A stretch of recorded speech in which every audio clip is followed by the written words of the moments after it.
अरे दीदी, तेरा देवर दीवाना। सविता जी की बड़ी बेटी कुसुम की शादी की तैयारियां घर में जोर शोर से चल रही थी।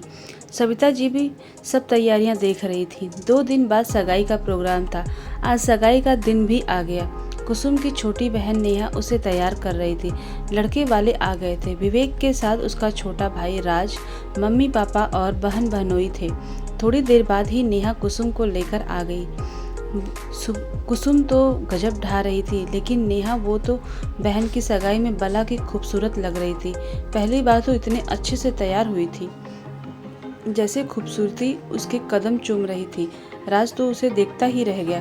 पहले भी उसने नेहा को देखा था, लेकिन उसकी स्मार्टनेस और आत्मविश्वासी बातों की वजह से राज उसको लगा था कि शायद वो एक घमंडी लड़की है, नौकरी करने की वजह से अपने संस्कार भूल गई है। लेकिन आज तो वो कयामत ढा रही है। राज का दिल तो उछलकर उसके हाथों में आ रहा था। राज उसके आगे पीछे घूम रहा था। वो जितना नेहा से बात करने की कोशिश करता उतना ही नेहा दूर चली जाती। सगाई से लेकर शादी तक राज का हाल बेहाल हो गया था। उस पर नेहा ने सभी रस्मों को बहुत अच्छी तरह से पूरा कराया था। बहन की विदाई पर तो वो बहुत दुखी थी। राज का मन कर रहा था कि अभी जाकर कह दे अपनी दीदी के साथ आप भी हम चलो। किसी तरह राज ने अपने दिल को संभाला। ऐसा नहीं था कि नेहा राज के इरादे नहीं समझ रही थी, लेकिन शायद उसे इस राह चलना ही नहीं था। शादी के 2 दिन बाद कुसुम पगफेरे के लिए घर आई। दोनों बहनें खूब मस्ती कर रही थीं। अचानक कुसुम बोली, नेहा, मेरे देवर के साथ तेरा कुछ पंगा हुआ है क्या? हर वक्त तेरे बारे में पूछता रहता है। अरे दीदी, तेरा देवर दीवाना लाइन मारने की कोशिश कर रहा है मुझ पर, लेकिन उसे नहीं पता कि वो किससे पंगा ले रहा है। अरे ऐसा क्या कर दिया उसने? इतना भला लड़का है, मैंने भी देखा। पूरी शादी में तेरे आगे पीछे घूम रहा था। मैं तो खुद तेरे से बात करने की कोशिश कर रही थी।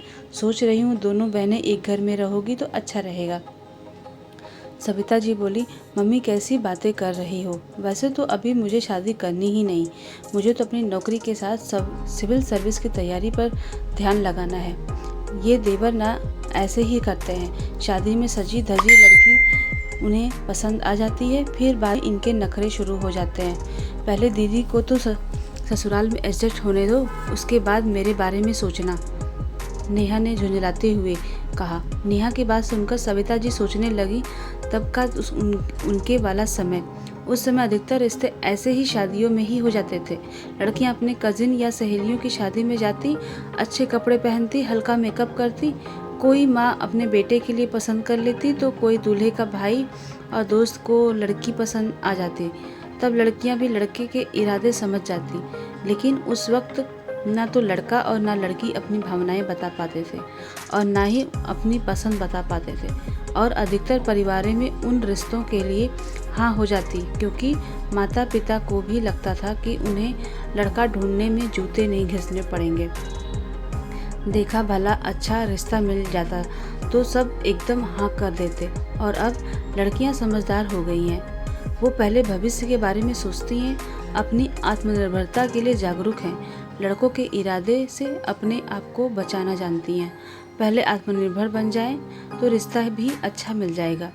उन्हें भी तो उनकी बहन के देवर ने ऐसे ही पसंद किया था। कितना प्यारा था मोहन को मुझसे। दीदी तो ससुराल में एडजस्ट भी नहीं हो पाई थी। उससे पहले ही उसकी और मोहन की भी शादी हो गई थी। सासू माँ हम दोनों बहनों को एक साथ ब्याह कर तो ले आई, लेकिन उन्हें शायद अच्छा नहीं लगा। दीदी को कुछ कहती तो साथ में मुझे भी कहती।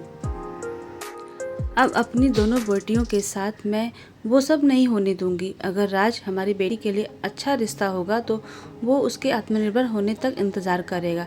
तब तक कुसुम भी अपनी ससुराल में एडजस्ट हो जाएगी। नेहा, तेरी शादी हम तब तक नहीं करेंगे जब तक तू आत्मनिर्भर नहीं हो जाती। रही बात देव की, अगर वो तेरे काबिल होगा तब हम उससे तेरे रिश्ते की बात चलाएंगे। माँ की बात सुनकर नेहा खुश हो गई और अपनी माँ के गले लग गई। कुसुम भी अपनी माँ के फैसले से खुश थे, क्योंकि वो भी अपनी देवरानी लाने से पहले खुद की जगह घर में बनाना चाहती हैं। तो दोस्तों, आपको कहानी अच्छी लगे तो प्लीज़ लाइक शेयर सब्सक्राइब ज़रूर करिएगा। मिलते हैं अपनी नेक्स्ट कहानी में, तब तक के लिए बाय बाय।